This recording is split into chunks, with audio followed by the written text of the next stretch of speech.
Good afternoon, everybody.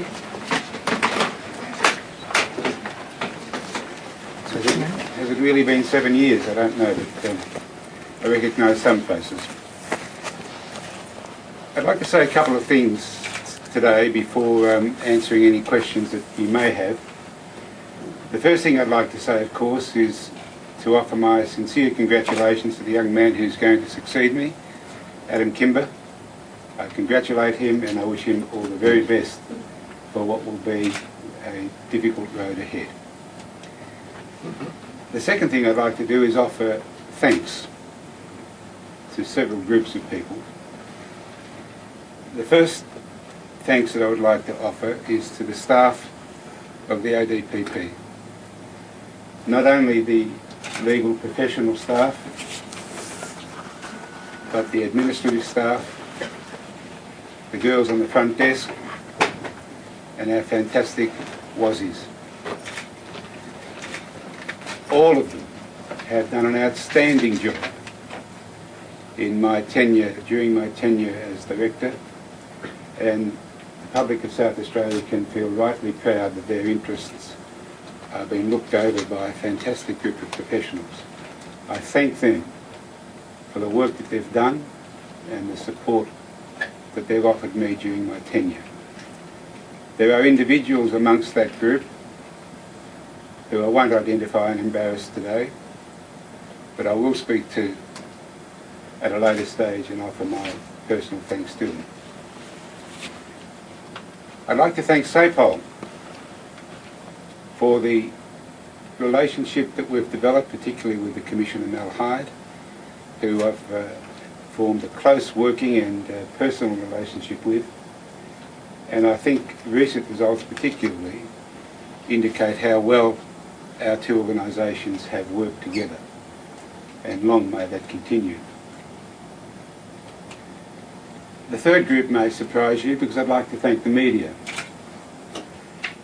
First of all, the electronic media.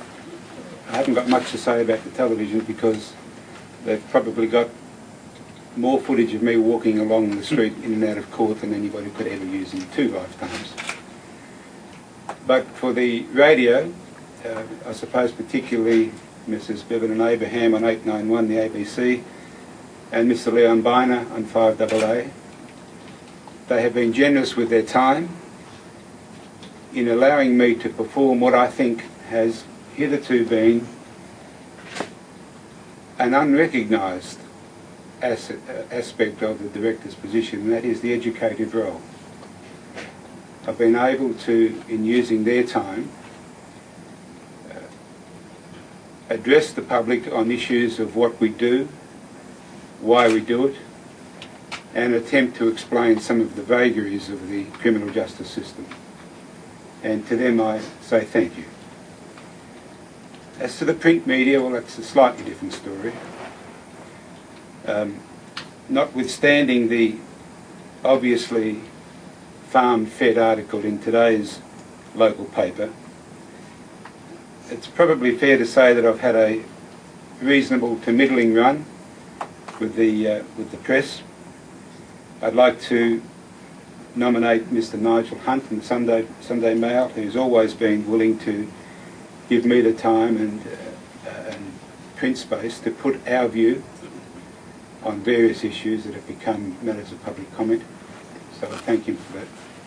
He's done it in a fair way. I'd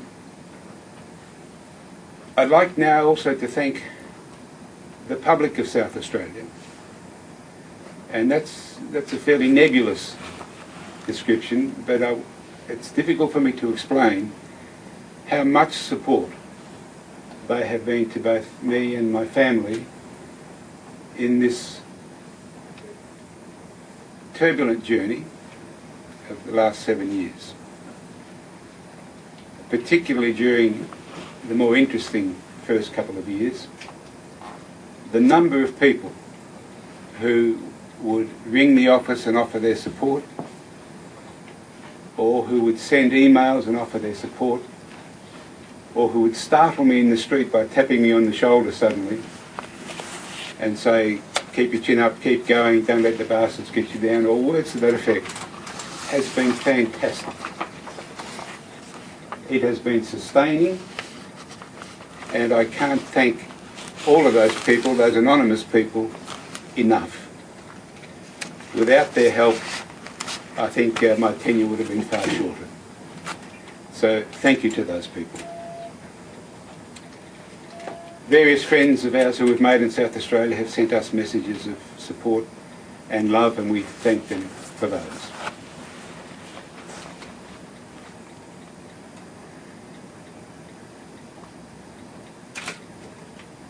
I'd like to thank my family, who have been a rock of support in these times, which haven't always been easy. I'd like to thank my wife, who has gone through every inch of this journey with me, with the occasional complaint, but mostly enormous support, so I thank her for that. My children have been a joy, and if anyone can bring you back to reality and remind you as to what is important in life and what's not, it's teenage children, and they've done that for me without question. And I think perhaps the only regret I have about the time I've spent in the office is that when we came to South Australia, both of my children were young teenagers, and somewhere along the line during my tenure, when I was so preoccupied with affairs of the criminal justice system, they grew up. And one day I turned around and they'd gone. They'd left home.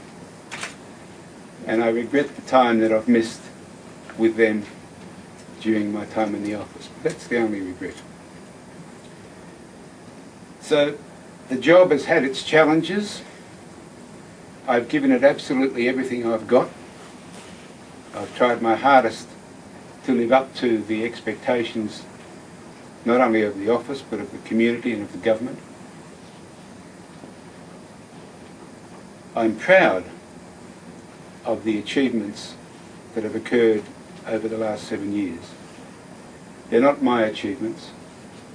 They're the achievements of a team of fantastic people. And whatever we've achieved together. We have revolutionised the funding in the office. We have radically improved staffing in the office. I think we've regained some of the respect as an institution that the office was unfortunately losing during the turbulent periods of my predecessor. I think the morale of the office has improved immeasurably,